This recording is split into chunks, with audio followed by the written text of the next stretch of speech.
চারিদিকে যেন শুধু যুদ্ধ আর যুদ্ধ।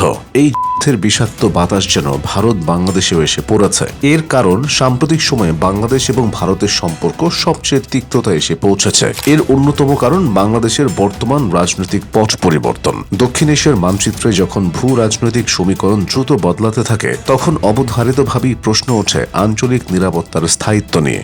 ভারত ও বাংলাদেশের মধ্যকার সাম্প্রতিক রাজনৈতিক উত্তাপ কি শেষ পর্যন্ত এক অনিবার্য সামরিক সংঘাতের দিকে মোড় নিতে পারে? যদি ভারত বাংলাদেশের উপর কোনো ধরনের সামরিক আগ্রাসনের পরিকল্পনা করে, তবে তার পরিণতি কি হতে পারে সেটি এখন আন্তর্জাতিক সমর বিশ্লেষকদের বড় কৌতূহলের বিষয় হয়ে দাঁড়িয়েছে।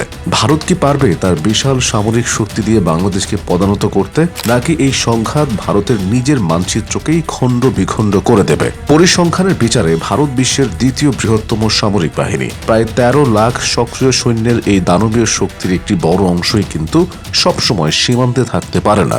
ভারতের অভ্যন্তরীণ নিরাপত্তা রক্ষা, বিশেষ করে কাশ্মীর এবং উত্তর পূর্বাঞ্চলীয় 7টি রাজ্যে বিদ্রোহী দমনে তাদের একটি বিশাল অংশ নিয়োজিত থাকে। এছাড়া পাকিস্তান ও চীন সীমান্তের চিরস্থায়ী উত্তেজনা সামাল দিতেই ভারতের সিংহভাগ শক্তি ব্যয় করতে হয়। সামরিক বিশেষজ্ঞদের মতে এই বহুমুখী চ্যালেঞ্জ মোকাবিলা করার পর বাংলাদেশের বিরুদ্ধে বড়জোর 2 লাখ পদাতিক সৈন্য মোতায়েন করা ভারতের জন্য সম্ভব হতে পারে। কিন্তু ইতিহাস সাক্ষ্য দেয় যে কোনো সার্বভৌম রাষ্ট্র দখল করতে গেলে রক্ষণভাগের চেয়ে অন্তত 3 গুণ বেশি সৈন্যের প্রয়োজন হয়। সেই হিসেবে বাংলাদেশের পেশাদার সেনাবাহিনীর বিপরীতে ভারতের এই শক্তি অত্যন্ত নগণ্য প্রমাণিত হতে পারে। আকাশপথে ভারতের সক্ষমতা আকাশচুম্বী হলেও সেখানেও রয়েছে লজিস্টিক বা রসদ সরবরাহের বড় ঘাটতি। বিপুল সংখ্যক যুদ্ধবিমান থাকলেও সেগুলো যুদ্ধের ময়দানে নিয়মিত পরিচালনা করার জন্য প্রয়োজনীয় পরিবহন বিমান ভারতের হাতে পর্যাপ্ত নেই। চীনের সাথে গালওয়ান উপত্যকার সংঘর্ষের সময় ভারতের এই দুর্বলতা স্পষ্ট হয়েছিল। যদিও তাদের হাতে মিরাজ কিংবা রাফালের মতো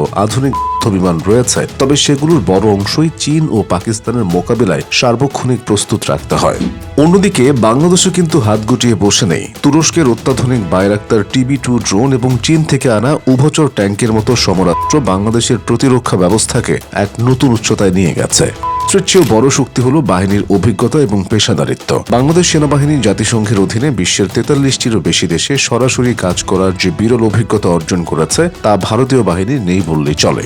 এই আন্তর্জাতিক যুদ্ধের অভিজ্ঞতা এবং স্বদেশ রক্ষার আবেগ যখন একত্রিত হবে, তখন যে কোনো বহিঃশক্তির জন্য বাংলাদেশের সীমানা অতিক্রম করা দুঃসাধ্য হয়ে পড়বে। এছাড়া যুদ্ধের সময় চীন ও পাকিস্তান ভারতের জন্য যে দ্বিতীয় ও তৃতীয় ফ্রন্ট খুলে দেবে না, তার কোনো গ্যারান্টি নেই। এমন পরিস্থিতিতে ভারতের 7 সিস্টার্স বা উত্তর পূর্বাঞ্চলীয় রাজ্যগুলো মূল ভূখণ্ড থেকে বিচ্ছিন্ন হওয়ার প্রবল ঝুঁকি তৈরি করবে। পরিশেষে এটি স্পষ্ট যে যুদ্ধ কেবল সই ডেকে আনে। ভারত যদি আক্রমণ করে, তবে হয়তো বাংলাদেশ অবকাঠামোগতভাবে ক্ষতিগ্রস্ত হবে, কিন্তু ভারতকে গুনতে হতে পারে তার ভৌগোলিক অখণ্ডতা হারানোর চরম মূল্য। দুই প্রতিবেশী রাষ্ট্রের মধ্যে বন্ধুত্বপূর্ণ সম্পর্ক বজায় রাখাই হবে প্রজ্ঞার পরিচয় নয়, বরং পারস্পরিক শ্রদ্ধা বোধই পারে দক্ষিণ এশিয়ায় দীর্ঘস্থায়ী শান্তি নিশ্চিত করতে।